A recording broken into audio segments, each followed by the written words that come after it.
டே 28 of வாழ்க்கை update. So daily video posting. So இன்றைக்கி காலையில் எழுந்திரிச்சு ஃப்ரெஷ் ஆகிட்டு நேற்று வச்சு சாப்பாடு மிச்சம் இருந்துச்சு. ஸோ அதனால் காலையில் நல்லா கஞ்சி ஜில்லுன்னு குடிச்சிட்டு ஆஃபீஸ்க்கு வந்து கிளம்பியாச்சு. ஸோ மார்னிங் வந்து 10க்கு தான் ஆஃபீஸ்க்கு வந்து கிளம்புனேன். ஸோ ஆஃபீஸ்க்கு போய்ட்டு ஆஃபீஸ் ஒர்க்லாம் வந்து ப்ராப்பராக வந்து இன்றைக்கி வந்து முடிச்சுட்டு மதியானம் லஞ்ச் எடுத்துகிட்டு போகல, வீட்டில் செய்யலை இல்லையா, அதனால் வந்து வெளியில் போகலான்னு பார்த்தேன். வந்து பிரியாணி சாப்பிட்டேன். ஸோ நல்ல டேஸ்ட். ஸோ அதுக்கப்புறம் வந்து ஒரு 2 தேங்காய் ஸ்நாக்ஸ் சாப்பிட்டு அதுக்கப்புறம் ஆஃபீஸில் ஆஃப்டர்நூன் வந்து லஞ்ச் முடிச்சுட்டு ஒரு வாக். ஸோ நல்லா வியூ நல்லா இருந்துச்சு. அதுக்கப்புறம் வந்து ஈவினிங் வந்து ப்ராப்பராக ஒர்க்லாம் முடிச்சுட்டு ஆஃபீஸ்லேருந்து வீட்டுக்கு கிளம்பியாச்சு.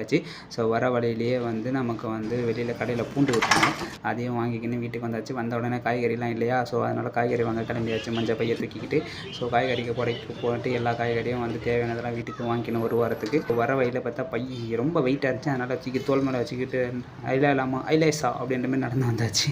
வீட்டுக்கு வந்துட்டு காய்கறிலாம் அதோட தனித்தனி கூடையில் வந்து அடிக்கிட்டு ரூம்லாம் வந்து சுத்தபத்தமாக கிச்சனை க்ளீன் பண்ணிவிட்டு மறுபடியும் காய்கறிலாம் அதுக்குண்டான தேவையான இடத்துல வச்சுட்டு ஸோ இன்றைக்கி சமையல் வேலையில் ஆரம்பிச்சாச்சு. ஸோ சமைக்கிறதுக்கு முன்னாடி ஸ்நாக்ஸ். ஸோ வீட்டிலேருந்து வறுத்தரிசி எடுத்துகிட்டு வந்திருந்தேன். வீட்டிலேருந்து ஒரு மரக்க அரிசி கொடுத்துச்சாங்க எங்கள் அப்பா. அதுக்கு வந்து கொஞ்சம் காரமாக போட்டு சமைக்கலாம் அப்படின்ட்டு கொஞ்சம் காரமாக மசாலா வந்து ஆட் பண்ணிவிட்டேன். அப்புறம் நைட்டுக்கு வந்து தோசை. ஸோ சட்னி தோசை. இதில் வேறு நடுவில் கரண்ட் வேறு ஆஃப் ஆயிடுச்சு கைஸ். 9 to 10 1 hour கரண்ட் இல்லாமல் ரொம்ப பாடாப்பட்டுச்சு. நானே 10 மணிக்கு சமைச்சு முடிச்சுட்டு அதுக்கப்புறம் தான் வீடியோ எடிட்டிங்லாம் முடிச்சுட்டு இப்போ தூங்க போகிறேன். சாப்பிட்டு டாட்டா பாய் குட் நைட்.